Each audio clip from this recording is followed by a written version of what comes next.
7,000 pennies and $4. The 11th graders would have won with 11,000 pennies, but they had $63 in there. 9th graders made $48, 10th graders made $40, and 12th graders made $96.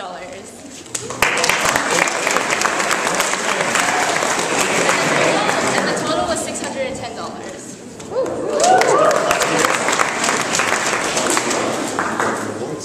Alright, so basic rewards, 8th graders. You will receive your 5 points and a prize. Yay! So, also, in addition, you'll also receive a pizza party that will also be attended by the seniors, because we love them, and by the juniors, because they're second place. So,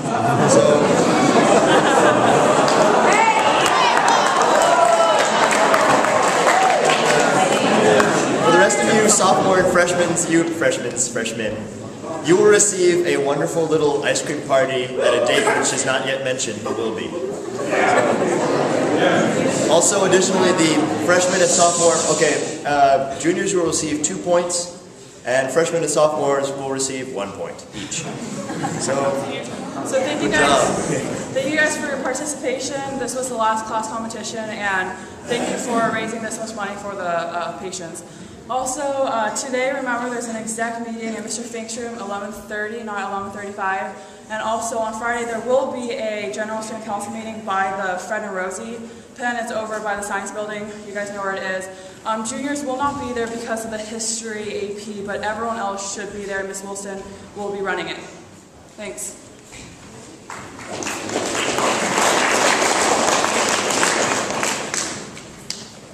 As you know, we're getting close to the end of the year, and that means there's a lot of stuff going on, and I know it's difficult to juggle it all and be in a lot of places at the same time. It occurs to me this is a moment when we ought to think about making a really good choice, because it's one of those choices where either one is a winner. As I think you know, tomorrow afternoon is the senior recital of Angela Ng. Angela, who sat up here and stood up here for so long, and who's a great pianist, and who I hope you will come out and support. But it also come to my attention that a bunch of guys, good-looking guys with sticks, just thumped the Carmel lacrosse team yesterday.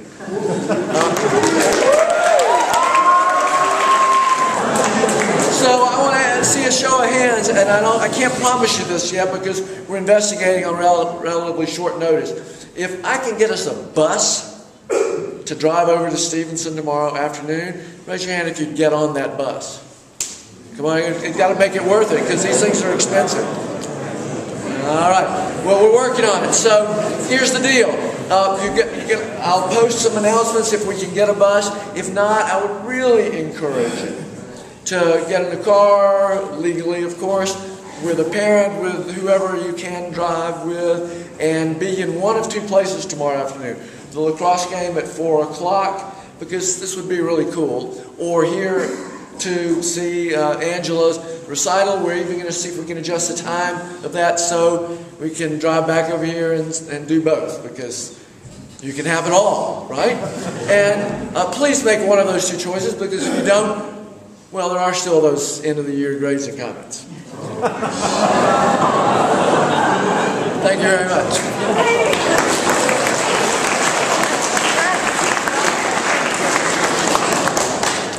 So I have some end-of-the-year reminders about what happens with service learning and community service hours. If you would all please turn in any hours that you have done this year to the front office before school gets out. Actually, before finals start would be ideal. I will be recording all of those, and if you have completed your 10 hours and your service learning project, including answering the questions in Naviance, you can count this summer towards the coming year. If not, you're still on track. You have this entire summer up until the first day of school to get your service learning project done and get a minimum of 10 hours completed. If you need any further guidance to get something set up for this summer, please see me right away, because summer's coming up and I am not available during the summer. So there are opportunities listed on Moodle, and there are search engines there as well where you can put in how old you are and what you're interested in doing and find out opportunities to volunteer during the summer. Thanks.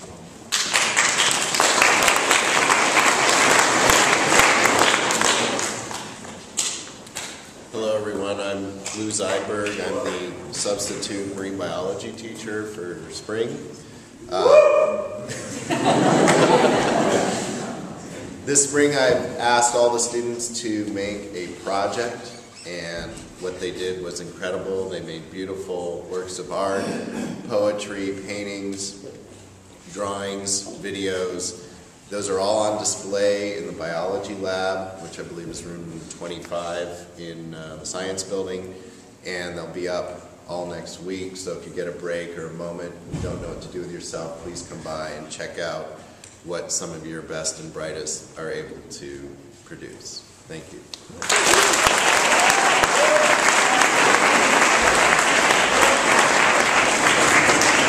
Final exams begin next Thursday. The schedule and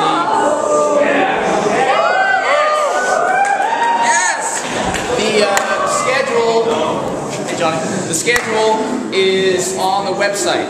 It's been updated. There were a few conflicts. The conflicts have been fixed, and I recommend that you print the schedule and you make a plan for yourself, thinking about where you need to be on what days, so that you can relieve some anxiety there. And then you might want to think about breaking up your studying over the coming week to accommodate what exams you have on what days, and you can talk to some older students about how to make a study plan or check in with somebody on campus if you haven't done that before. Okay, next. Just quickly, two things. This is the time of year when we phone our alumni. And we ask students to help us do that. June 4th and 5th, you're going to be bored. You're going to be out of school, nothing to do. You're going to want to come back and help me out with this, I know it. So I'm going to have a list for you to sign up. I'll tell you all about it once you sign up. We do feed you, which always is a big draw, especially in the summer when you haven't had pizza for a while. So I hope you'll come back and help with that. It's a great way to connect with alumni. The other thing, on Tuesday, wow, there's not many of you up there. We're having the final countdown barbecue, and we want all the seniors to be there. Show up, bring all the seniors with you, and your items for the time capsule that we're putting together. Thank you. I know it's the end of the year, and you're having trouble thinking as far ahead as third period, let alone next year. But for spring break next year, I will be taking a trip to Japan.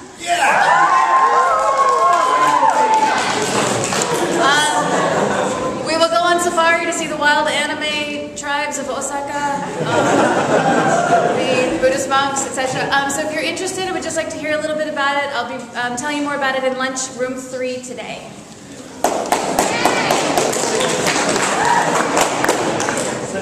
All right, Monday, C-Day, we have some visitors, the Cannery Rogues.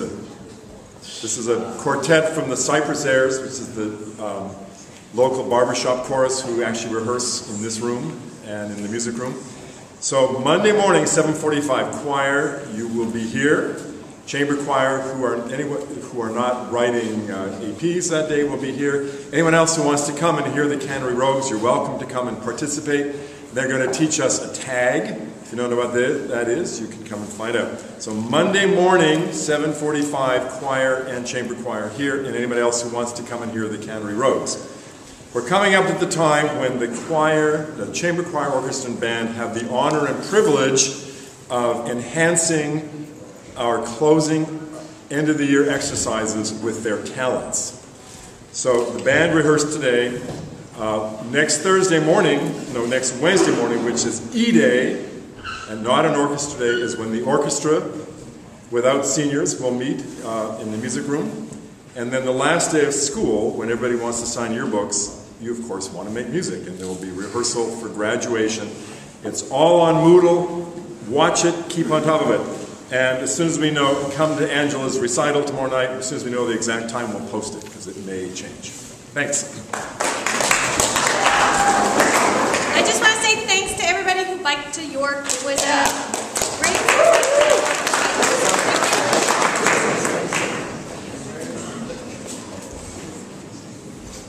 There are so many ways to say there.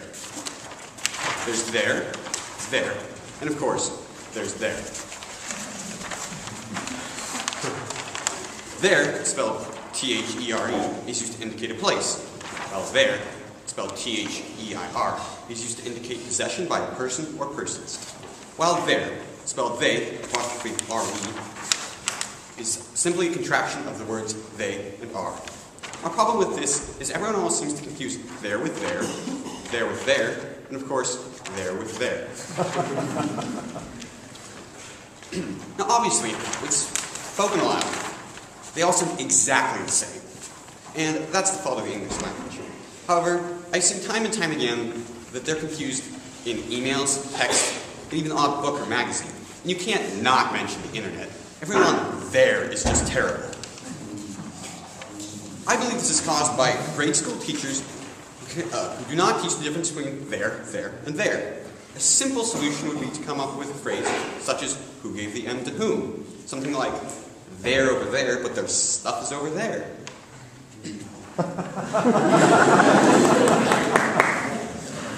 It uses all three forms of the word there, and can be easily figured out by simply matching up the words with what makes sense. There couldn't be a simpler solution. Emphasis on there.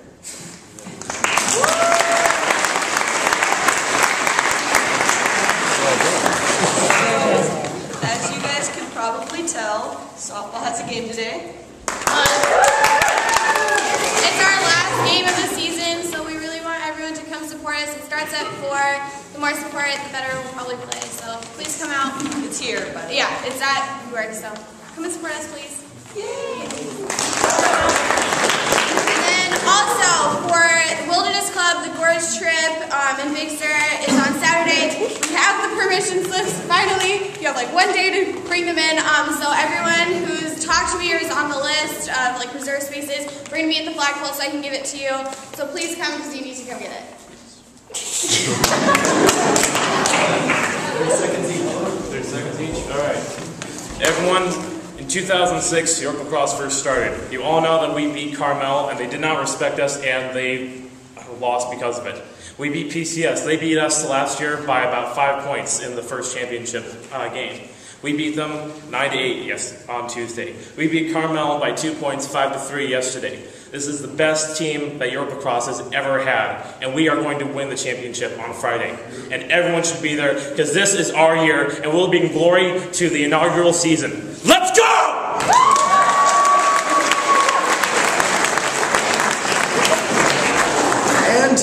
And after you watch the lacrosse game and cheer us on to victory, you should all come see A Long Shot, which is the newest movie by Horror Motion Pictures. It stars a bunch of Yorkies, myself, Eric, Aaron, Satara's probably somewhere out there, and some other people too.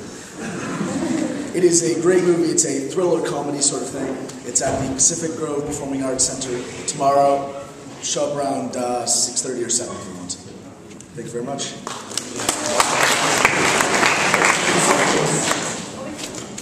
Everyone on swim team needs to bring $10 for coach's gift. And then this Saturday we're having our swim banquet at 6 at Gianni's, right? Yeah. Okay. And then, on a different note, Hope Center. I took over the cans that you all brought in from not too long ago, the bake sale.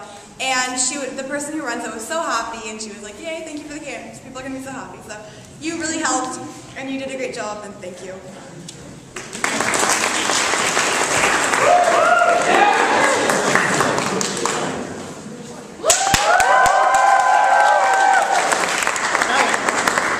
I see what you did there. I've always found it's easier to harvest ivory from elephants in Alabama. I mean, after all, the Tuscaloosa.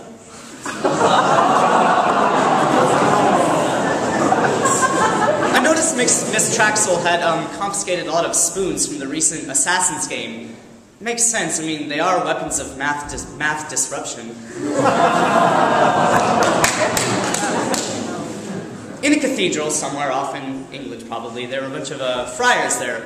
They were behind on their payments a little bit, so they opened a florist's shop to try to, earn some money, pay off all their bills.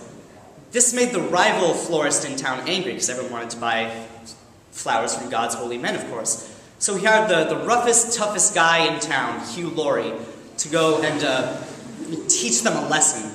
So he did. Hugh went, he roughed up the friars, and he just destroyed their shop. I guess it just goes to show that that Hugh, and only Hugh, can prevent florist friars.